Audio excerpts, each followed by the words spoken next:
The project today is not the little skid steer or the Cummins. It's the Wrangler. I bought this for $2,000 in northern Wisconsin, which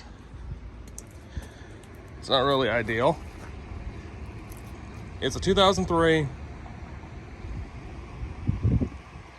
not a Rubicon. It had no brakes when I bought it, so I redid all the lines. Got brakes and figured out that, the frame is bad. I knew it was bad, but I didn't know how bad until I went over it with a needle scaler.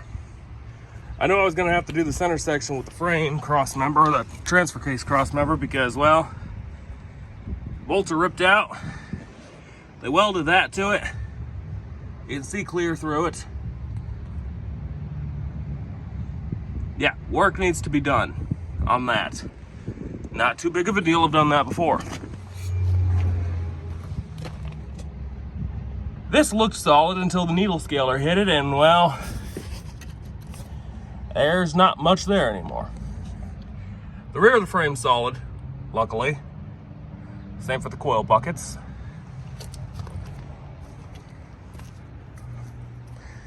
First thing I did to it was I bought this tire carrier. It was on Marketplace for 50 bucks, so can't complain there. Better than the stock bumper, and that full-size spare was shoved in the back seat. So that's an improvement. This side is worse than the other one, though.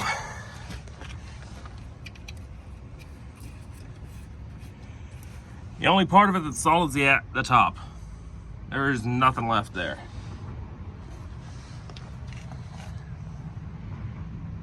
I knew there was some rust back here when I first got it, but I didn't know how bad until I got the needle scaler on it. And there's a little tiny hole right here when I first got it.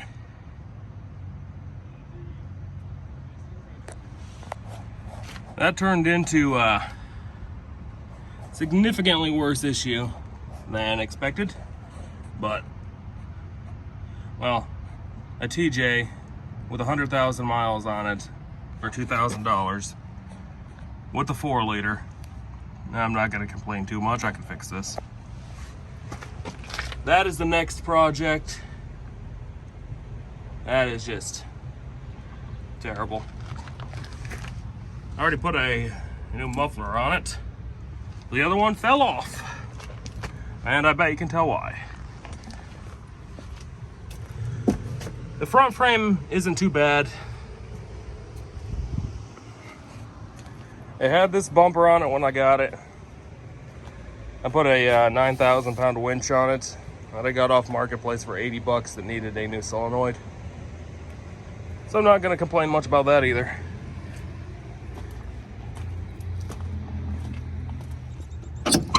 Full of tools right now, but the interior is not in bad shape. Aftermarket stereo. It's got the tan interior. Nice soft top, it doesn't leak, and the floor is solid.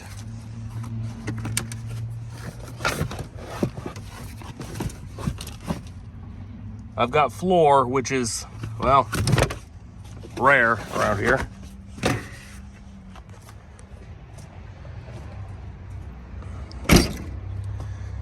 Today's job is going to be fixing those trailing arm mounts.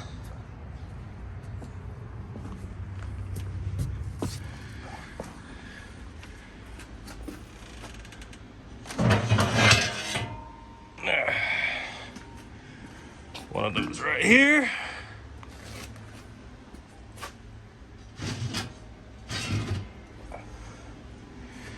And the driver's side is right here.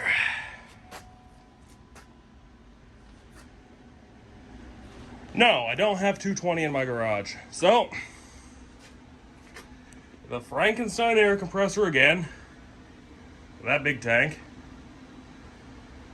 So I haven't fixed that motor. Motor blew out. Well, burned out, I guess you can say. Compressor's still good, but don't have 220 in here. So everything's a work in progress.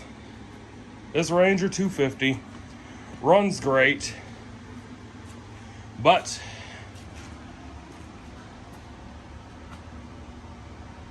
there was not enough metal left up top to fix that.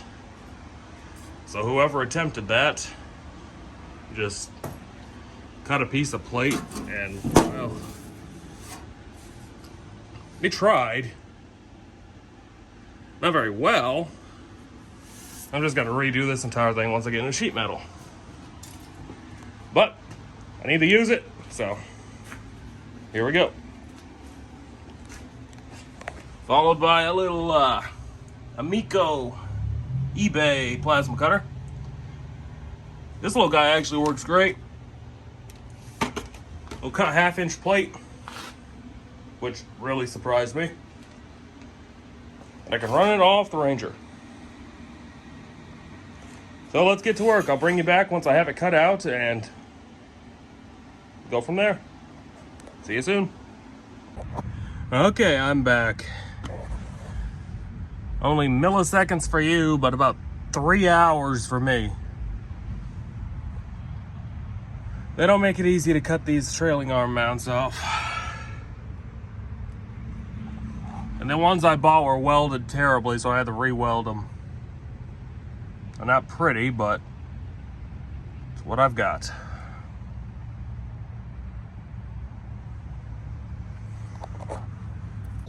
Update, prepping for welding. Needle scaler up inside the frame.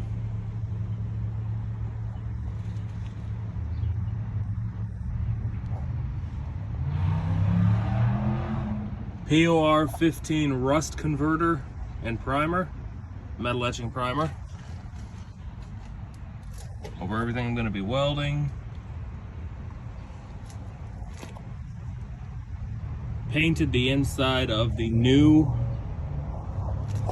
rail right over there.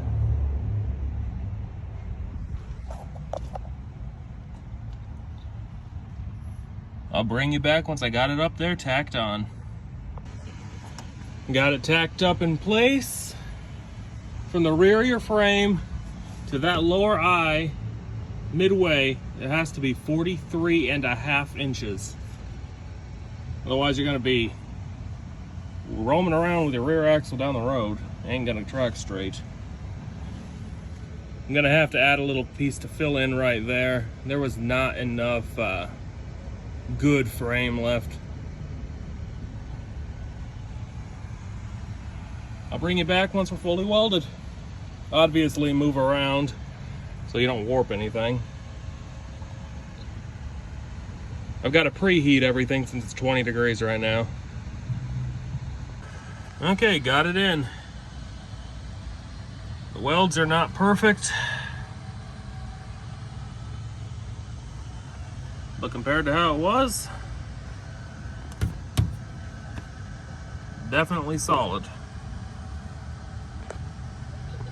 Got some rusty metal primer on it. Got this welded in fully on this side, but it's impossible to weld the top in the back on the inside of the frame rail because there is not even enough clearance for you to get your finger in here, yet alone a MIG gun,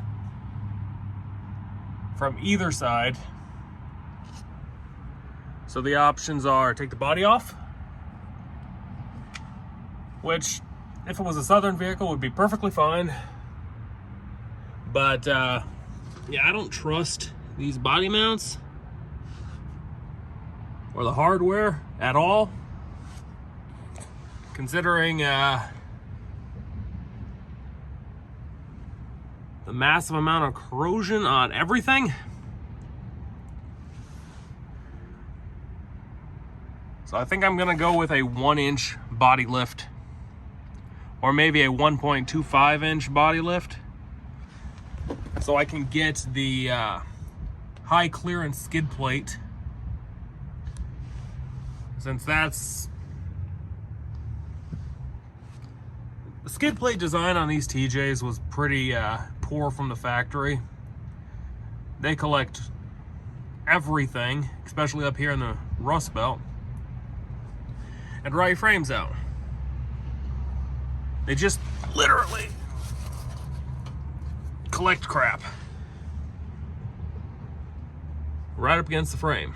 So a high clearance skid plate would tuck everything up, be less likely to collect road debris and salt.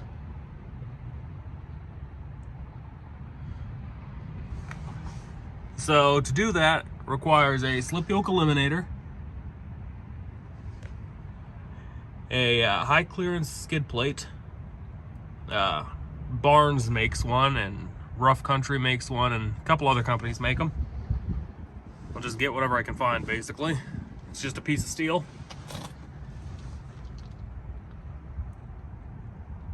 New rear drive shaft, which is gonna be the expensive part.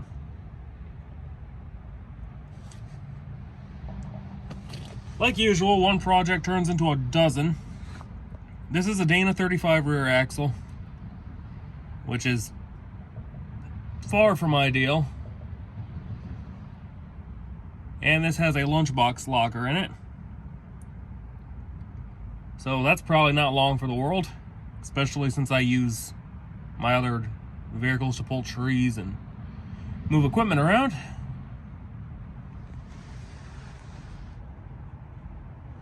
So if I get a new drive shaft made, I might as well throw in like a Ford 8.8 in the rear out of an Explorer, since I'd have to get a new drive shaft made to go with that axle anyway.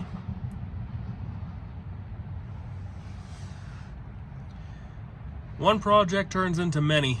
I'm gonna get that body lift ordered so I can get that high clearance skid plate, fully weld that nonsense. On the other side, I haven't even done yet. Well,